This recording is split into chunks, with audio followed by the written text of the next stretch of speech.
Everybody has a different talent. And the reason we're all so messed up is because you're looking at everybody else's talent. I don't fear anything, but I worry about everything. And the day you stop worrying in good times, the paddle will get your behind. Somebody taught me a long time ago a very valuable lesson, which is, want to be happy? Build a life, not just a business. Living that believing life. Out here living that believing life. Every day we living that believing life. Hustle like we living that believing life. Living life, yeah, so we grinding it out. Every single day we be grinding it out. Hustle like we living that believing life, oh. That believing life, oh. Hey, it's Evan Carmichael, and this channel was created to help you overcome the #1 challenge that is holding you back, a lack of belief in yourself. You watch these videos because you know there's something more inside you too. You have Michael Jordan level talent at something. So today, let's live your best belief life and learn how billionaires think and how you can apply their thought process to your business. Okay, let's kick it off with thought #1, focus on service with Oprah Winfrey. Everybody has a different talent. And the reason we're all so messed up is because you're looking at everybody else's talent and wishing you had some of their talent. All the energy that you spend thinking about, wishing about, being jealous of, envious of anybody else is energy that you're not only putting out, it's going to come back to you negatively, but you're taking that away from you. All your energy should be forced on, what do I have to offer? What do I have to give? How can I be used in service? Because Dr. King's message of not everybody can be famous, but everybody can be great, because greatness is determined by service.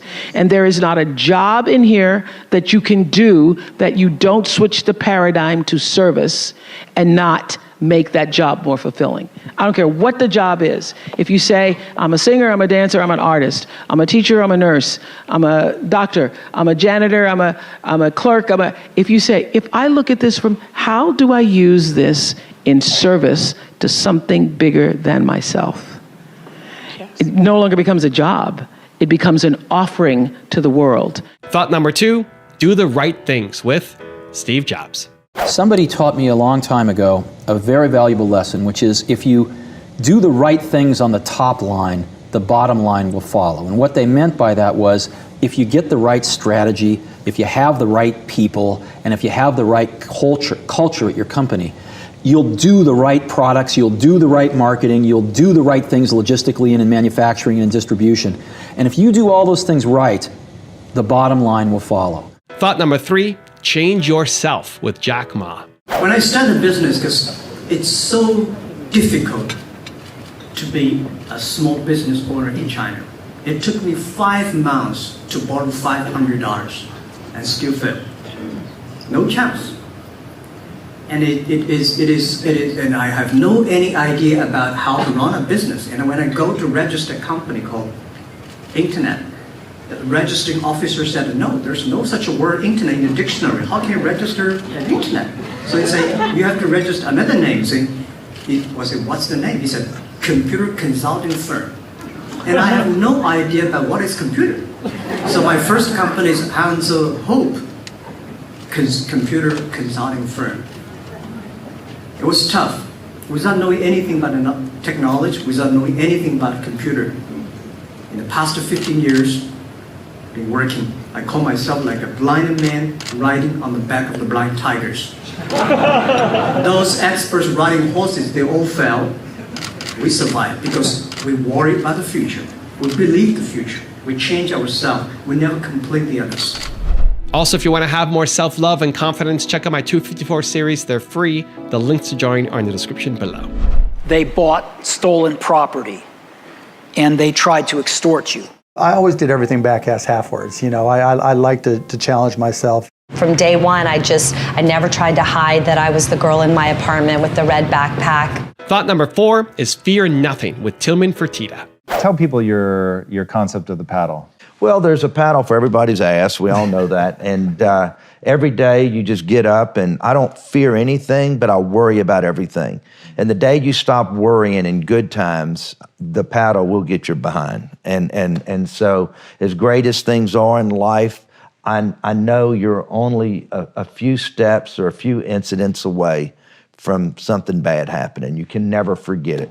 Did you have fear as a kid and you just got into enough business scuffles that you figured your way through things, or have you always been fearless?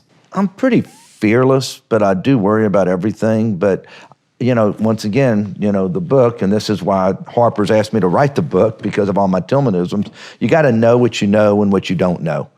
And I knew that I understood business. Now, don't ask me to, you know, go win an Emmy. I took guitar lessons for 4 years, and I still struggle playing a guitar. I can't draw a stick person very good, but I knew that I understood business. So I know what I know, and I know how to do due diligence on a deal. I don't worry about making a bad deal because I feel like that's what I know. So no fear when it comes to that. Thought number 5, be different with Mark Cuban. You talked about companies having a unique advantage. Can you speak more on that for me, please? Sure. I mean, what is it that a customer can get from you that they can't get from anybody else? And you have to be very careful with that too. When I just talked about lying to yourself as an entrepreneur, because often we'll say, well, it's just like Uber, but it has pink cars. Uber doesn't have pink cars. That's a difference without a distinction, right? Lots of times people get confused between what's a product and what's a feature. Pink Uber cars, that's a feature. That's not a unique product. Excuse me. So you have to know what it is that you do that is so unique, your potential customers say, whoa, I did not know that. As opposed to, well, let me go tell Uber that they should probably add pink cars. Because whenever you're competing with, you know, all of you are going to compete with Amazon at some point, if you're not already. Just the reality. And so you've got to understand, when Amazon starts looking at my customer base, what is it that I can convey to them that makes me unique? And that's what I meant by unique difference. Thought number 6 is learn from your mistakes with Ray Dalio. So 1979, 80, 81, I calculated that American banks had lent a lot more money to emerging countries than those countries were going to get paid back. And I anticipated that there would be a debt crisis. And with that, an economic crisis. So that was my thinking. In August 1982, Mexico defaulted on its debt. And a number of countries followed. And so because I said that, I got a lot of attention about that. And I thought that was going to be producing a bear market in stocks. And I could not have been more wrong. August 1982 was the exact bottom of the stock market. And I was wrong. And as a result of that, let's take my 8 employees, I had to let them go. I lost money for myself. I lost money and I had to borrow $4,000 from my dad. It was one of the most painful experiences, but it was one of the best experiences that ever happened to me in my life because it changed my perspective about decision making. It gave me the humility that I needed and fear of being wrong in my decisions while I was able to maintain my aggressiveness. So it changed my whole approach to decision making. And thought number 7, the last one before a very special bonus clip, is protect your ideas with Sarah Blakely. I didn't tell anybody my idea for 1 whole year. And it's very important to tell the people that can help move your idea forward, but I didn't share it for validation purposes. And no one had shared that with me. It was sort of a gut feeling. But ideas are the most vulnerable in their infancy, the moment you have them. And this is the moment that we always want to turn to a friend, a coworker, a husband, and tell somebody the idea. Well, the minute you tell somebody the idea, ego has to get involved. And then you end up spending all of your time defending it and explaining it rather than pursuing it.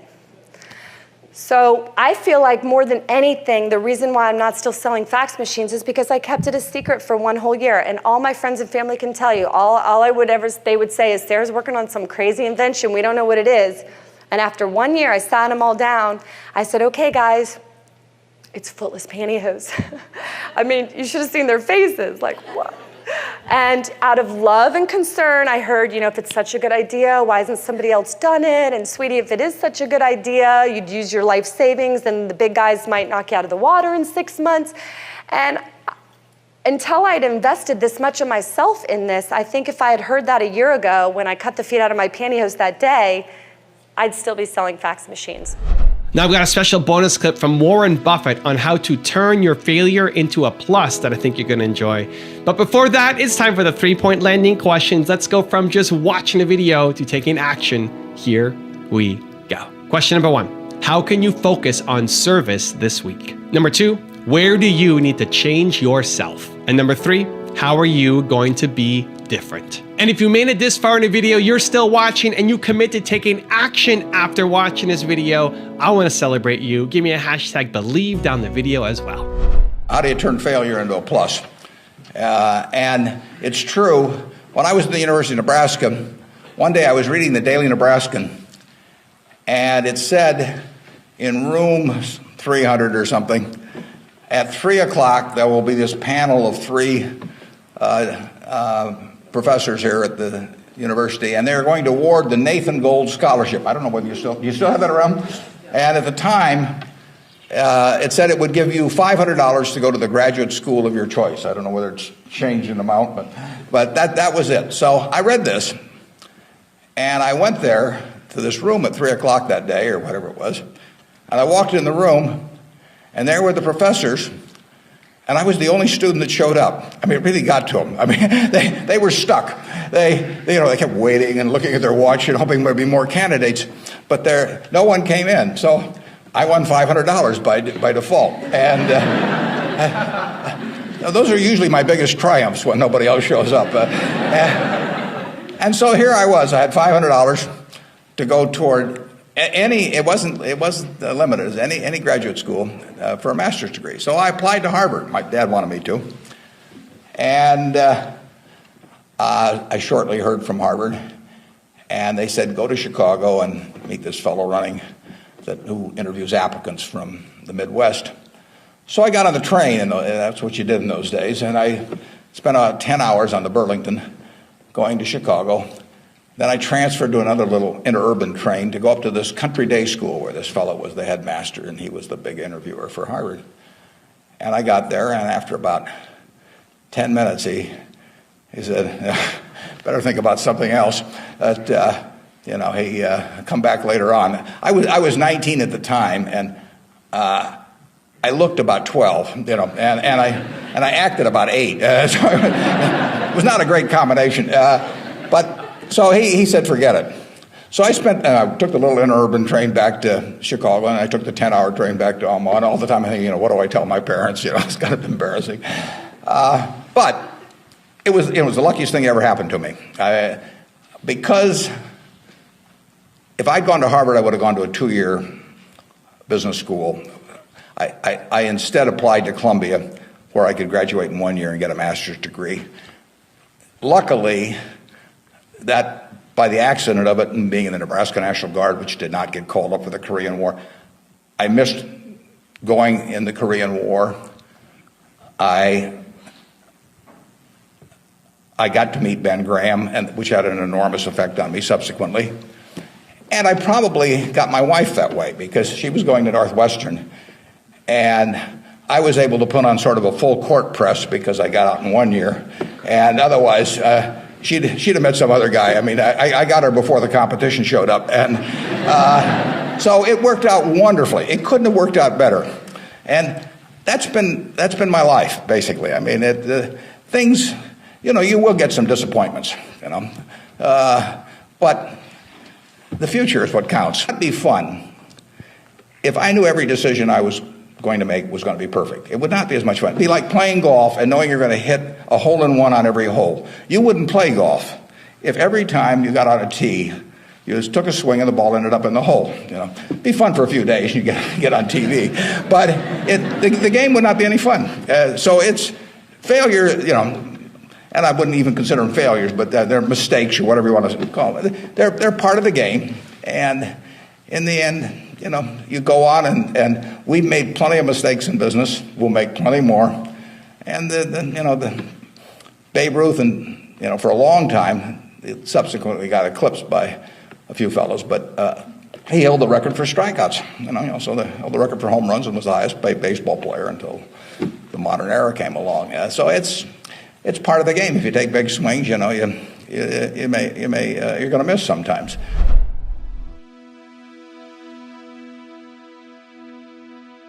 If you want to see another amazing video on how billionaires think, check out the video right there next to me. I think you'll enjoy it. Continue to believe, and I'll see you there. So after 4 or 5 years of begging people to build tunnels, and still no tunnels, I was like, okay, I want to build a tunnel.